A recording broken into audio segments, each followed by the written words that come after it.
ಎಲ್ರಿಗೂ ನಮಸ್ಕಾರ. ಪ್ರೀತಿ SSLC ವಿದ್ಯಾರ್ಥಿಗಳೇ, 2025ನೇ ಸಾಲಿನ SSLC ಫೈನಲ್ ಎಕ್ಸಾಮ್ಗೆ ಯಾವೆಲ್ಲ ವಿದ್ಯಾರ್ಥಿಗಳು ಎಕ್ಸಾಮ್ ಬರೆಯೋದಕ್ಕಿದ್ದೀರೋ ಅವ್ರಿಗೆಲ್ಲರಿಗೂ ಸಹ ಫೈನಲ್ ಎಕ್ಸಾಮ್ ಟೈಮ್ ಟೇಬಲನ್ನು Karnataka school examination and assessment board ಅವರು ನಿನ್ನೆ ಅಂದರೆ ಜನವರಿ 10ರಂದು ಟೈಮ್ ಟೇಬಲನ್ನು ಹೊರಡಿಸಿದ್ದಾರೆ.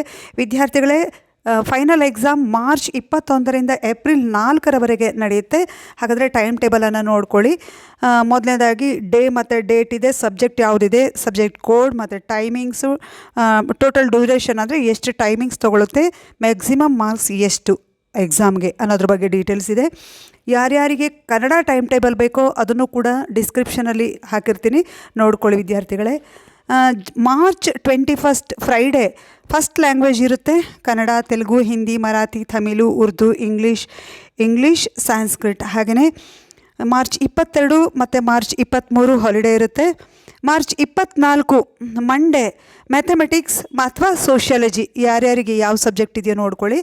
ಹಾಗೆ ಮಾರ್ಚ್ 25 ಟ್ಯೂಸ್ಡೇ ಎಕ್ಸಾಮ್ ಇರಲ್ಲ. March 26 Wednesday second language English ಅಥವಾ ಕನ್ನಡ. ಹಾಗೆ ಮಾರ್ಚ್ 27 ಎಕ್ಸಾಮ್ ಇರಲ್ಲ. ಮಾರ್ಚ್ 28 ಕೂಡ ಇರಲ್ಲ. March 29 Saturday core subject social science ಇದೆ.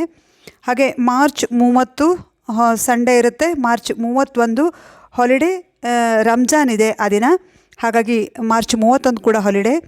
ಹಾಗೆ ಏಪ್ರಿಲ್ 1 ಟ್ಯೂಸ್ಡೇ, ಆ ದಿನ ನೋಡಿ, elements of electrical engineering, elements of mechanical engineering, elements of electronics engineering, programming in ANSI, economics ಇರುತ್ತೆ. ಹಾಗೆ April 2 Wednesday core subject science, political science, Hindustani music, Karnataka music ಇರುತ್ತೆ. ಹಾಗೆ April 3 Thursday exam ಇರಲ್ಲ. ಕೊನೆ exam April 4 Friday third languages ಇರುತ್ತೆ. Hindi, Kannada, English, Arabic, Persian, Urdu, Sanskrit, Konkani, Tulu. ಹಾಗೆ NSQF ಸಬ್ಜೆಕ್ಟ್ಸಲ್ಲಿ information technology, retail, automobile, beauty and wellness, apparel made up and home furnishing, electronics and hardware. ನೋಡಿ, ಇಷ್ಟು ಸಬ್ಜೆಕ್ಟ್ಗಳಿರ್ತವೆ. ಹಾಗೆಯೇ ಕೆಲವೊಂದು SSLC ಎಕ್ಸಾಮಿಗೆ ಸಂಬಂಧಿಸಿರ್ತಕ್ಕಂತಹ ಸೂಚನೆಗಳಿದ್ದಾವೆ ವಿದ್ಯಾರ್ಥಿಗಳು. ಇದನ್ನು ಸ್ಕ್ರೀನ್ಶಾಟ್ ತೆಗೆದು ಓದ್ಕೊಳ್ಳಿ. ಹಾಗೆಯೇ ಮಾರ್ಚ್ 2025 ಸ್ಟೂಡೆಂಟ್ಸ್ಗೆಲ್ಲ ಫೈನಲ್ ಎಕ್ಸಾಮ್ಗೆ ನನ್ನ ಕಡೆಯಿಂದ ಆಲ್ ದಿ ಬೆಸ್ಟ್. ವಿಡಿಯೋ ನೋಡಿದ್ದಕ್ಕಾಗಿ ಥ್ಯಾಂಕ್ ಯು.